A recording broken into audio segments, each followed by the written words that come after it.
Acceptation de l'esquisse. L'esquisse engage la suite des études de conception, d'où la nécessité d'obtenir l'accord du maître d'ouvrage, mais aussi des autres intervenants intéressés à l'opération. Donc remise et examen du dossier, contenu du dossier d'esquisse, il est décrit dans le règlement du concours, dans le contrat de maîtrise d'œuvre s'il est déjà passé, dans l'arrêté du 22 mars 2019 précisant les modalités techniques d'exécution des éléments de maîtrise d'œuvre confiés par des maîtres d'ouvrage publics à des prestataires de droit privé, c'est l'ancienne loi MOP, donc qui précise les missions. Donc normalement tout ça c'est rédigé au niveau du programme. Donc le règlement du concours, le contrat de maîtrise d'œuvre, tout ça a été décrit dans le programme. Donc en fait il faut dans le dossier expliquer comment on répond au programme. Le délai de remise doit être précisé. Examen du dossier par le maître d'ouvrage, il est mené par le conducteur d'opération en marché public, sinon par le maître d'ouvrage. Par le jury, quand le concours de maîtrise d'œuvre est lancé sur l'esquisse, donc pour les grosses affaires, les concours de maîtrise d'œuvre sur esquisse, c'est sur des très gros projets. Voilà. Sinon, habituellement, le concours de il y a eu un marché de maîtrise d'œuvre qui a été lancé au préalable. Le maître d'œuvre a été choisi, il fait son esquisse, ça c'est 99% des marchés. Voilà.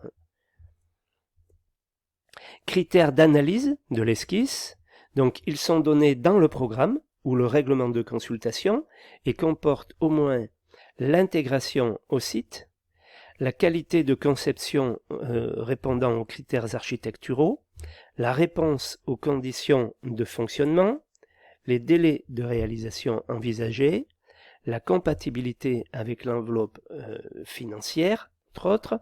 Donc ce que je voulais dire en haut, donné dans le programme, vous voyez qu'on répond au programme, c'est ça le but du jeu. Au niveau de l'acceptation de l'esquisse, le maître d'ouvrage va regarder si tout ça c'est bien en accord avec son programme. Voilà. Et le règlement de consultation, c'est le règlement de consultation du marché de maîtrise d'œuvre là. C'est pas les marchés de travaux. Voilà. Donc le règlement de consultation de maîtrise d'œuvre. Voilà. Donc ensuite, il y a acceptation en tant que telle. L'analyse de l'esquisse consiste à vérifier qu'elle traduit fidèlement en termes graphiques le programme et qu'elle est compatible avec les objectifs financiers, c'est-à-dire avec l'enveloppe du maître d'ouvrage et les délais souhaités par le maître d'ouvrage qui sont décrits dans le programme.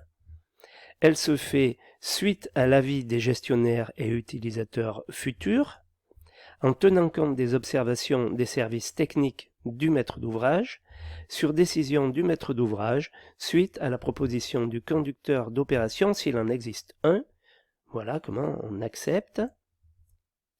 L'acceptation est formalisée par une décision écrite, la mention dans un compte-rendu de réunion. Il est conseillé d'éviter pour cette acceptation de se contenter d'un simple accord verbal ou d'indication manuscrite sur les documents de l'esquisse. Cet accord engage autant le maître d'œuvre que le maître d'ouvrage pour la suite des études, donc il vaut mieux faire les choses avec un courrier en recommandé pour être sûr qu'il n'y aura pas de bisbille après, plus tard.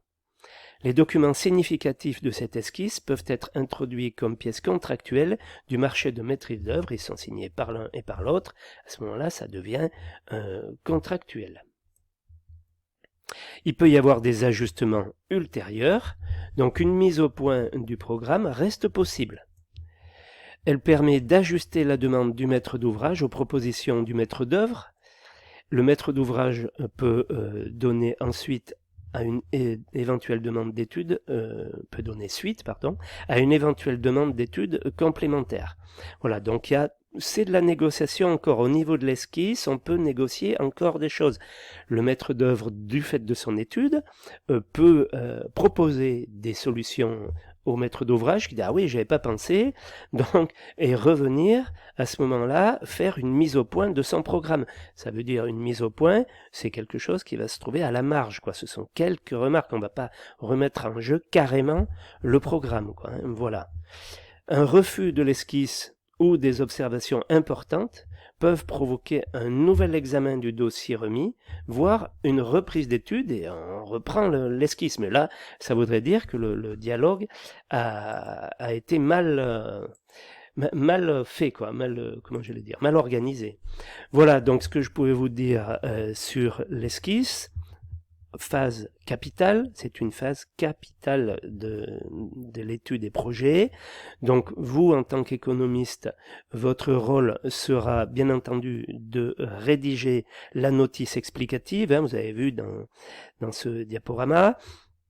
Le planning, même si c'est un planning avec une seule ligne, on va dire, ou une ou deux lignes, mais ça sera en principe une seule ligne sur le planning pour indiquer quand commence, enfin il peut y avoir deux lignes, une ligne pour les études, quand commencent les études et quand est-ce qu'elles finissent, et une autre ligne pour les travaux, quand est-ce que commencent les travaux, quand est-ce qu'ils finissent. Voilà, hein, ça le planning, et bien entendu une estimation financière, pour qu'il soit en accord avec l'enveloppe du maître d'ouvrage. Voilà, je pouvais vous dire sur l'esquisse.